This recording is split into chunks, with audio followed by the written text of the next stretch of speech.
I'm Ricc Rollins, and this is Going Places. Don't you want to come along? Let's go.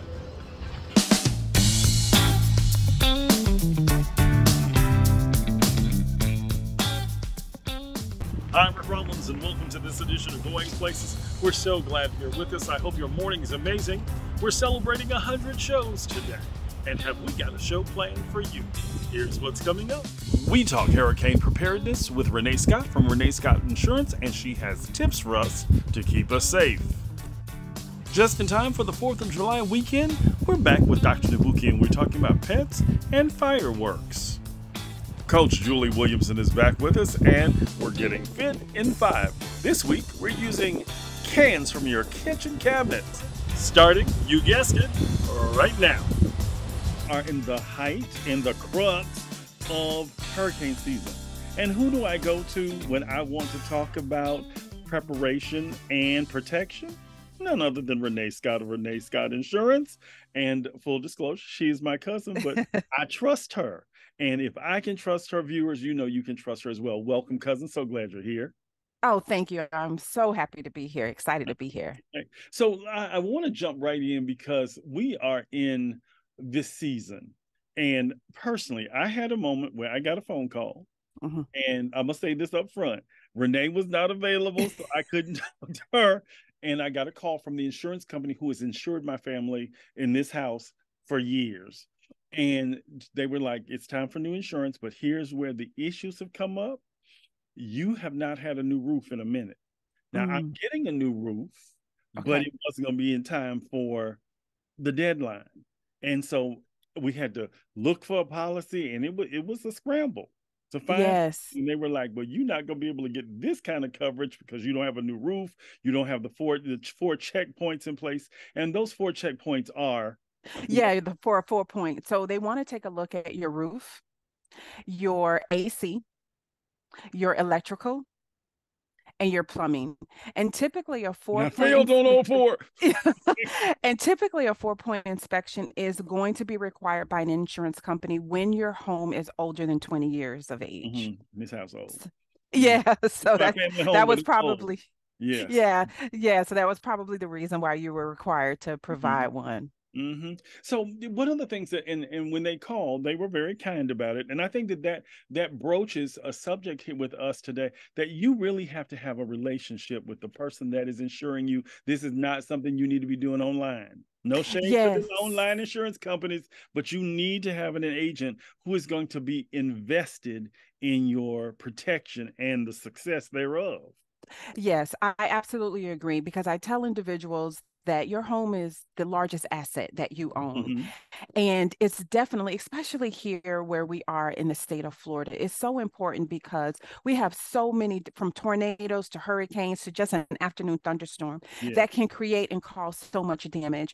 So you really want to have an agent, someone that you can pick up the phone, that you can talk to, not an online portal. That may work for your auto insurance needs, but for your home insurance needs, you definitely need to have a trusted individual that will guide you through the process. Yeah, I agree with you 100%. I just think that's like I hated the season of COVID when it was teledoc, because I was like, can you listen to my heart and tell me what's going on? Yeah.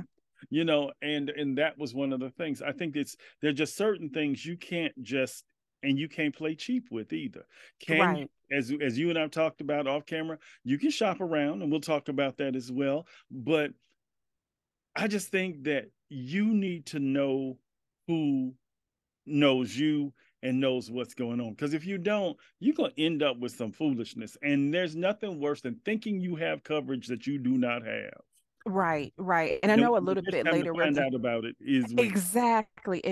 And I know we're going to talk a little bit about how to prepare for hurricane season, but one of the things that you need to have some general understanding of is what's in your policy, what's covered, what's not covered.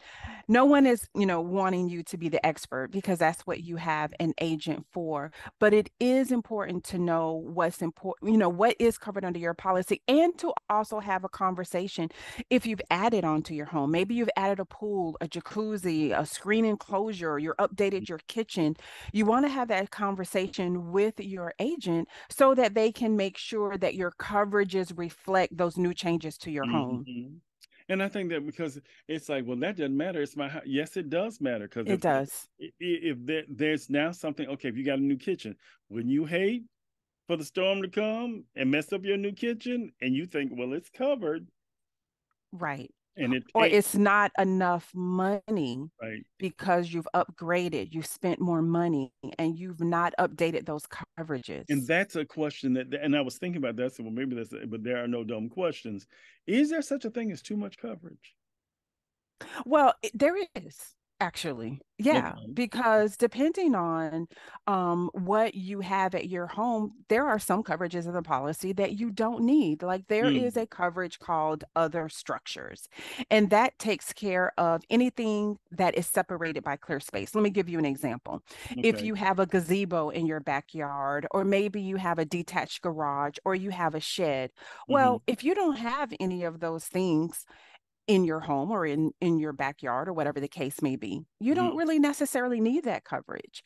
And so that's why it's important to have that dialogue with your agent, Hmm. because you could be having or be carrying on your policy more coverage than you need, and we want to make sure that the coverage is adequate. Right. And I think that that's what it goes back to trust and relationship. It really does. Yes. I just Yes. think that it's one of those things. And if you, this is me, if I can't tell or talk to my agent about all the things that concern the house that I Right. live in, then I've got the wrong agent because there has to be that relationship. You are protecting me, you're covering me. And Right. I Right. just think oftentimes we get to this place where, well, maybe I can do it on the cheap. This is not the area. And I think I said it earlier. I'm going to say it again. This is not the place where you want to play cheap. No, it Need to have isn't. the best coverage because one of the things, and when you agree with this, that most people have very, sometimes they have these misgivings about what insurance really is for.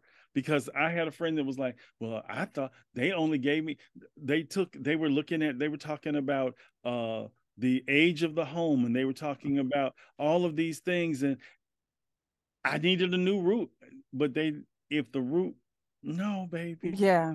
Yeah. So can you talk about that for a second before we go Yeah, further? it's not what I like to say, it's not a return on an investment. Insurance is not an And I think that's investment. important. That's a good way to. Um, yeah, so it's not a return on an investment. It is there to protect you from those sudden accidental losses that occur. It is not there to repair damages that have been long term. Hmm. Wood rot, something that has been deteriorating, but those sudden and accidental, a storm comes in, causes wind damage, a pipe breaks, floods the home, a fire takes place, and it, burns everything up. Those sudden and accidental is what you want to think of. Anything long term, repeated, is not ideal. It's not a maintenance policy. If that were the case, no one would be able to afford it.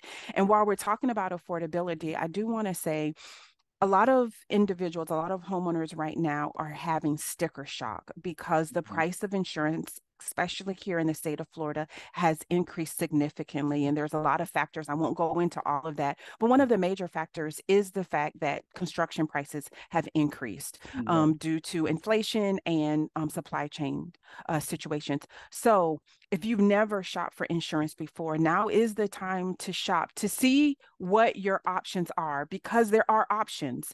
And so just know that if you have a large increase, and I'm talking six, $8,000, 600, $800,000, you want to have a conversation with an agent to shop it for And you. don't be afraid to ask why. Exactly. Again, relationship. If you're afraid to ask that, again, the wrong agent. But you Yeah. know what? I know we have the right agent. And when we come back, Renee is going to talk to us about how to prepare just in case Yes. it Just in happens to case. us this season. So while you go get your coffee, we're going to take a break and we'll be back with more Going Places with Renee Scott right after this. Stay with All us. right.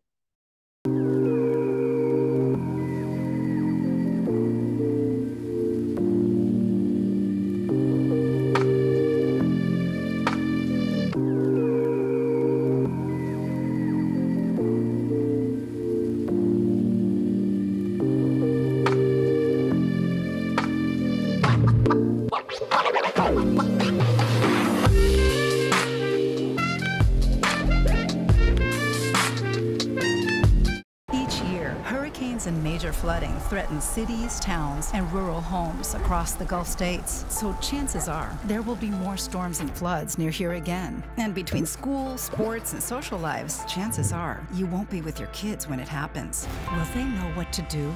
Ready.gov/kids has all the educational tools and information to make the conversation easy. When the time comes, chances are they'll feel prepared, not scared. So talk with your family today. Renee Scott is with us today, and we're excited to have her back. As always, as I said to so many people this season, it's been too long since I've seen you. I know it has That been. means So you've I'm been happy busy. to be here. We're glad you're here. Better late than never. By the way, we are celebrating our 100th episode of Going Places today. Okay, so Oh, that's awesome. yep. 100 episodes, year 2. And so we're glad to Wow. have you back again for the second year. So Yes. we are going into the season. Let's jump in and talk about preparedness and Yes. what we need to do in this season. So we're smack dab in the season, right? The season Mm-hmm. started June 1st and it goes all the way until November 30th. So one of the things that you want to do is clean your gutters. If you have gutters, they Mm-hmm. may have debris in them. And what happens is in a storm, in a rainstorm, that debris will stop it from flowing down the gutter and it will cause the water to intrude the roof area, the roof line. So you want to have your gutters clean. Be careful. I always suggest getting a professional to do that for you because Mm-hmm. it can be a little bit dangerous. You also want to buy your hurricane supplies now. So now is Mm-hmm. the time that you want to get your Yeah, you batteries, can't your wait to get water. water at the last minute and be mad when they No, or some bread. no, Put the bread in the no. freezer like grandmama said. Okay. Yes. You definitely want to get your hurricane supplies now. You want to buy your weather radios, your tarps, anything that you would need in a storm because as you just said, Rick, windstorm comes and we see that hurricane is on the way, a lot of times it sells out. You're not going to be Mhm. able to get it. You I have been there also having to get Gatorade because there was no water left. Yeah, you want to review your policy, have a conversation, schedule an appointment with your agent because you want to review your policy. And one of the things that I want to really impress upon people is to get flood coverage. One of the biggest areas that was hit last year with Hurricane Ian was the flooding. Yes, Mm-hmm. there was the wind damage that took place in the Fort Myers area and the Port Charlotte area. But Mm-hmm. all the way over in Orlando, they were having unprecedented floods, and so many individuals didn't have flood insurance. And this is something that I'm extremely passionate about, Rick. Why? Because just 1 inch of water can cause $1,000 worth of $25,000 damage. I read in that the other day. damage. I've been posting it. Mm-hmm. Um, That's where I read it at, yeah. cousin. And so a lot of individuals will think, oh, well, FEMA will swoop in and they will take care of my damages. And I try to parallel it to, Rick, have you ever been to the emergency room? Mm-hmm. Okay. So the emergency room sole purpose is to triage you and get you to a place where you can get to your physician. They are not there to get you all taken care of, everything done. They want to just do enough to get you to the next physician. That's what FEMA does. They're not there and not designed to take care of all of your damages that may result from a flood. That's what a flood policy And is people will for. tell you, we're not, if we know that you have insurance, we the wrong people for you to talk to. Even if your Yeah. insurance company is not doing all that they're supposed to do, it's going to be a FEMA fight. I can tell you that Yeah. because I had a friend. It took him 6 years to get FEMA to do what they were supposed to do. And sometimes that FEMA assistance comes in a loan. So Mm-hmm. you could spend just a small amount of money, get your flood policy, because we're just in unprecedented times with our weather Yep. and our storms. And so those are my biggest suggestions on how to prepare for a hurricane. Okay. Well, I will tell you what, cousin. First of all, as always, you delivered. You gave us something to think about, something to talk about. And for more information about Renee Yeah. Scott Insurance, here is the QR code. It's coming up right now. We'll leave it up for you through the end of this segment. And cousin, again, if there was one last thing you want to share with our viewers, what would that be? It definitely would be have a conversation with your agent. Know what you have, know who to call when a claim comes. You don't want to be scrambling to try to find that information post storm. You want to Mhm. have that information on the front end. So have some dialogue with your agent. And I think you bring up an interesting point, and we're going to go that you also need to protect the documents, know what Yes. they are, have them electronically stored, make sure that you seal them, put them in Yes. a safe deposit box if necessary. Absolutely. And if something should happen to you, people should know how to find those documents if necessary. Absolutely. You absolutely are correct, Rick. So that's my biggest advice to anyone. Know what you have with regard to your homeowner's insurance. Well, cousin, as always, I'm so happy to see you. We'll talk to you real soon. All right. Have a great Okay. one. So this guy is Dr. Nabuki, who's fresh back from Germany, right? Yep. Did you have a good time? Had a great time. Was there for 2 weeks, longest vacation I've taken, and I loved it. Wonderful place. That's good. I'm glad you had a great time. So we're talking about pets and fireworks. Yes. Since Very the important topic right now Exactly. because July 4th is coming up. Exactly. So And this is our little baby Kiki. She's a little 8-year-old Yorkshire Terrier. yes. And she is lovable. She is very How you lovable. doing, Kiki? I love her. Kiki, do you love us? Yeah, That's right. Okay, get it? Kiki, do you love us? That's right. Anyway, so let's talk about this. How do we get our pets prepared? Is there a way to get them prepared for fireworks and all of that?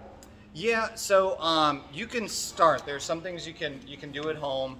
You really want to make sure that they have a safe place at home. So if they do get scared, they can actually go hide in a corner or a little cubby, somewhere nice and quiet and dark, so that they can try to be alone. And also, quiet, so that they can get away from the noise. Okay. Other things you can do at home sometimes are like playing music to drown out some of the noise, and actually putting your blinds down as well to block out some of the light. Okay. Because, I mean, even for me, I can probably say for you too, some of those fireworks are pretty intense. Oh, they are. And they go off and I'm like, is that in my backyard? Like, what is going Exactly. on? Yeah. And I have the kids want to do it on the streets, and I'm like, oh, please, can you please? I want to go to bed. I don't care about all this. I want to go to bed. Yeah. So, And it's usually not just July 4th. No. It's also the night before and the night after. Yep. Until all the fireworks are gone. That's right. Exactly. That's right. So how do we tell if someone like Kiki is anxious and nervous? What are signs for that? So, usually pet parents, they know their pets. Right. They know their behavior. So if you have an adjustment in that behavior, that's number one, because now they're acting completely different. And you're like, what's going on? Right. That could be the trigger is the fireworks. Number two, usually they're, shaking a lot, really nervous, or they're scared and they're trying to hide. Either that, or they're in your lap, like trying to nestle, be like, save me, help me, I'm terrified. Right. So those are some of the biggest indicators. So you take a step, they take a step. Exactly. They go wherever you Well, go. yeah, because you're their parent. Right. So they're like, Exactly. help That's very me. true. I need you to help me. Or again, sometimes they'll just run off and just try and hide and be by themselves. Okay, so is there a medication? Is there a way to, I don't want to say sedate them, but calm them? Or what products would you suggest? Yeah, so in our market here at Royal Pets, we have a couple of over-the-counter items, which you can give for storm anxiety. We'll showcase some of those items, but you could try those. And the other thing is, those are gentle forms of like light sedatives. I think they're made from like root extracts. Okay. Us as veterinarians, we have stronger medications. So if you give that and it's really not enough, we have stronger medications that can help with that. And obviously it's pet per pet. So we look at the pet, we figure out what they need, and then we can dose it. One other thing besides medications that you give, you can actually try what's referred to as a thunder jacket, or like a jacket that covers their body. I was going to ask you about those. Yeah, Do they really work? So I tell people it's 50-50. It depends on the pet, and it depends on on their anxiety level. And if it works, it works. If it doesn't, okay, well, it doesn't. But it works by holding them and compressing them to feel like they're being hugged, and so they're being consoled. So then, number one, it consoles them, but number two, it also distracts them. Right. So it distracts them from the fireworks because now they're feeling this pressure, and they're like, okay, someone's holding me and rubbing me, I'm good to go. So yeah, thunder jacket, oral over-the-counter supplements, which we have here, or talking with your vet to see what stronger meds. Okay, this may be, I'm almost, well, like I said, there are no dumb questions, but why do fireworks make animals nervous? So the two things that I find, it's number one, the noise, because the noise, again, that gets me. If it just bang right behind me, I'm like, what is going on? Sounds like an explosion. That's number one. Number two is the light. So all of a sudden you got this dog looking out the window and it's normally dark, and now they're seeing all of this light and everything's shiny. They're like, what's going on? Yeah. Yes. So those are the two things that I find that usually mess with them a little bit. Okay. And as always, final advice for the pet parent that says, I'm going to make it through this, Dr. Nabuki. What's that? So with fireworks, a lot of people, they're like, what can I do for the fireworks? How can I help with the anxiety? We've gone over a couple of those items, so definitely do that. But really just thinking about it, my thing is make sure your pet's microchipped.